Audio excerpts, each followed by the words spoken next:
Hi, welcome to this social media space. My name is Ixchel Peyrot, and as part of the efforts of the Communications Committee, we are conducting these interviews because we consider it is important to have a historic record of our community. I know many of you already know about our today's interviewee, but I am really delighted to welcome Dr. Kathy Hirsh-Pasek. Hi, Kathy. Thank you so much. Oh, it's so good to be here. Thank you so much. You know, Dr. Golinkoff and you are like the pop stars in the world of infant studies. Well, thank you. Thank you. That's high praise from you. I love it. That's why we would like to know more about you. Sure. So I would like to ask first about how many years of research experience do you have, the name of your laboratory, like a brief introduction about yourself, please. Oh, absolutely. Well, I think I started this research back in the dinosaur age, about 40 years ago. Yeah. And I was deeply, deeply fortunate to have one of the very, very best mentors in the world, a woman named Dr. Lila Gleitman, who was a professor at the University of Pennsylvania. And really, all I wanted to be was as much like her as I could possibly be.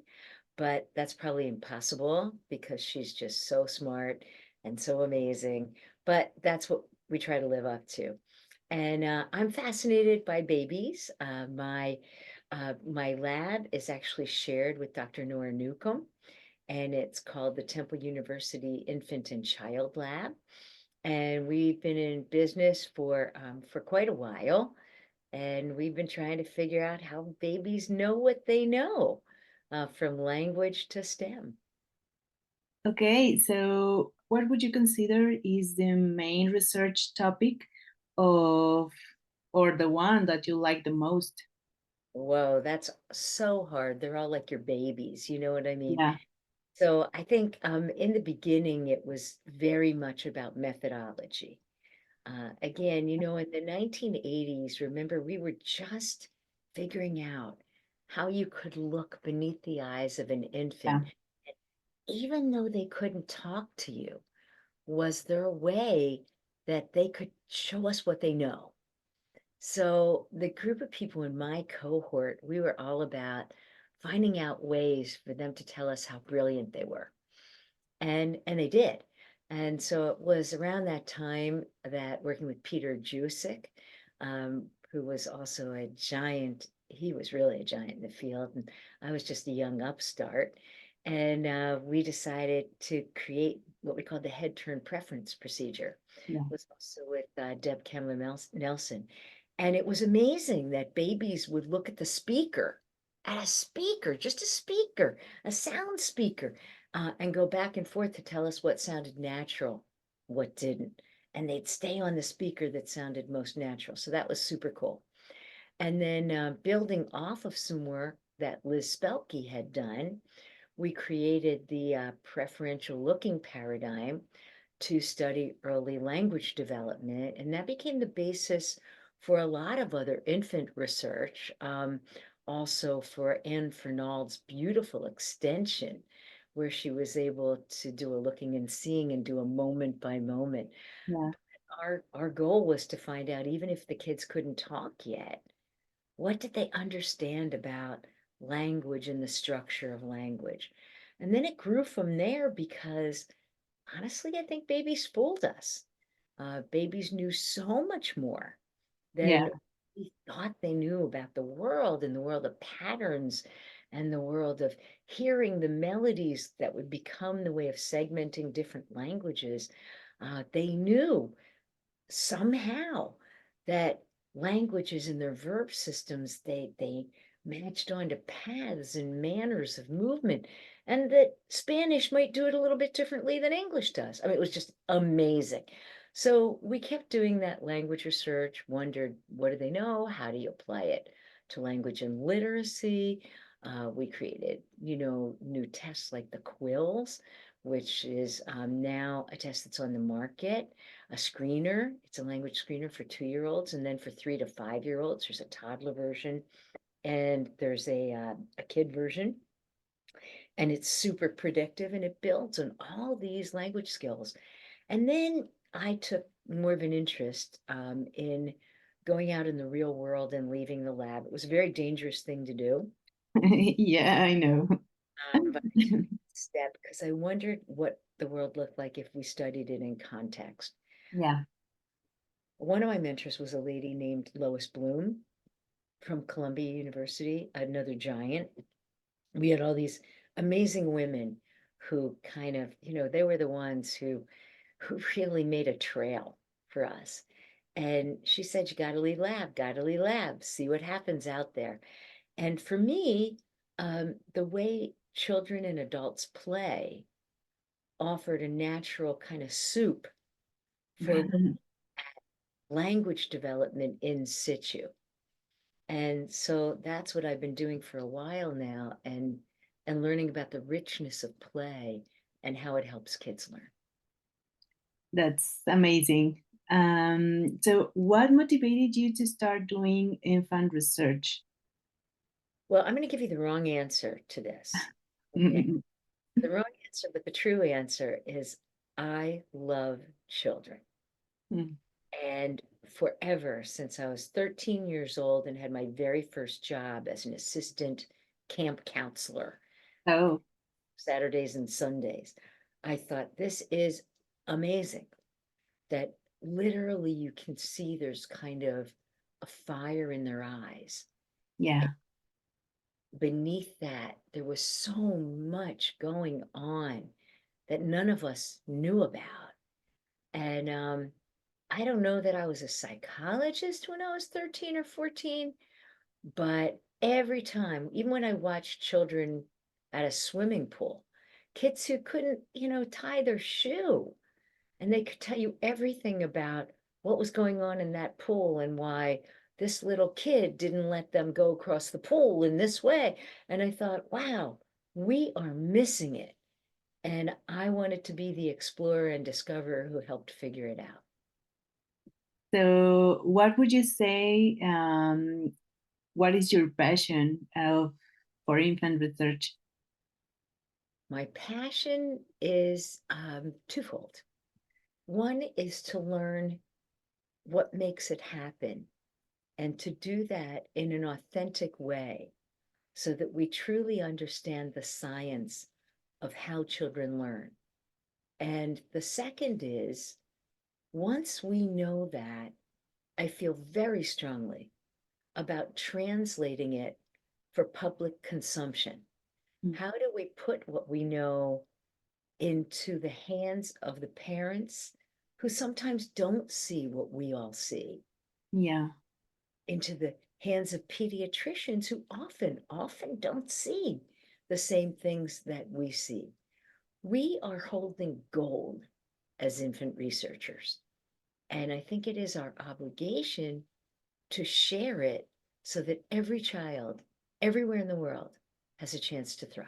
I totally agree with that. Knowledge is powerful. Knowledge is power. Yeah, it Yeah. really. And in the case of children, they have that knowledge and can't express it. Yeah. For all of us, at ICIS, it's our job.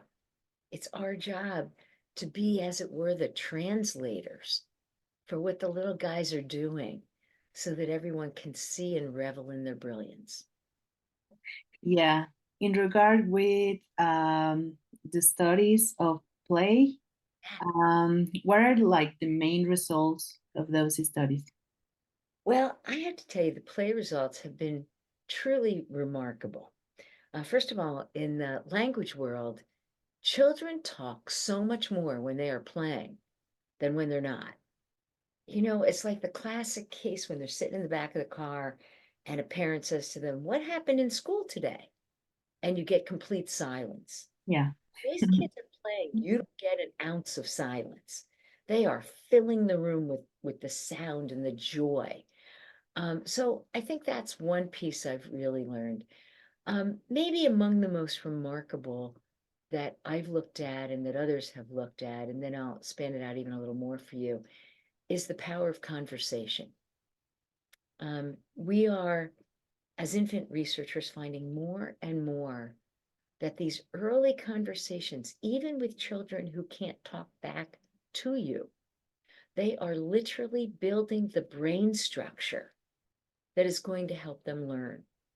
And I think at first, when we first started a long time ago with Lauren Adamson's work, Roger Bateman's work, and we thought joint attention, that's the key, or Mike Tomasello's work, we thought when you look at the same thing your child is focused on and you label it, that will help them. And it does. But why?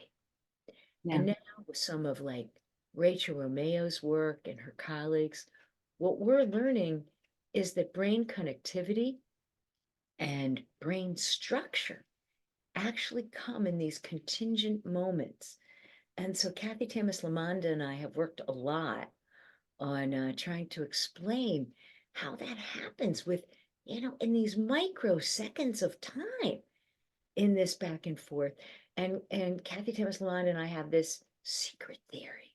And our secret theory is that it's not just building the brain structure and connectivity for language, but we actually believe that it's probably building the entire cognitive structure. It's in those moments, right, that a parent is attending deeply to a child, looking in their eyes. And when you do that, what are you doing? You're helping them moderate their attention. You're helping them remember what you labeled last, memory, attention. You're helping them wait until you're done to have their next comment. It's called turn taking. Yeah. And while all that seems so simple, it may actually hold the complexities for how the social interaction links up with the very cognitive structures in a social brain. How amazing would that be? Totally. The communication and interaction with parents and with the others is also very, very important for development. Yeah, mind boggling, right? Little conversations, mind Yeah. boggling. And what do you like to do when you are not doing science? When I'm not doing science, well, I guess I'm an observer of a lot of stuff, so probably I'm always doing science. But what I like to do is I like to swim. I like to play with kids. I love to play tennis. I think I'm an addict, but I'm not sure. Uh, uh, and I love to translate. I really do Oh, like to have other people see what we see yeah. in, infant development so that they can appreciate their own children more, things like that. I have a loving, amazing family. So I spend a lot of time with my family, and I have grandchildren now, and they are the love of my life. So that's what I enjoy. And finally, do you have any advice for students who are interested in this field? Oh, I sure do. If you're interested in this field, go for it. I would say it opens more doors than you could ever imagine. If I ever in my life thought that I'd be writing books or helping to change the way cities are so that the cityscapes are imbued with the science of learning, or that I would get to play all the time and help other people play and see the value of play, or that I would be able to be talking to you about how magnificent this is. And that's, I think, it's a real gift of our field that we are not trapped. We're not trapped in a lab. We're not trapped in a world. We have a lot of freedom. The Yeah. second thing I'd say is trust your intuitions, because there's a gut feeling when you look at something, if you really see it, to let it unfold and to understand it as one of the great mysteries of life. So enjoy it as much as you work at it. You know, they say, do what you love and you'll never work a day in your Right, life, right? right. And I've never worked because Yeah. it's been a blast. Well, Kathy, thank you so much for your time. I really appreciate it. And I don't know if you have anything else to say. No, I just think anybody who goes in this field is the luckiest person in the world. Enjoy it thoroughly and remember that it's not we who study the kids in a way, it's that the kids are teaching us. And Yeah. as long as we always remember that they're the ones teaching us and they're going to teach us through the lens of their culture, then I think we found gold. Thank you so much, Kathy. Yeah, And take care and thank you for doing this. It's so great. thank you so much and take care and have a good one. Thank you. Bye.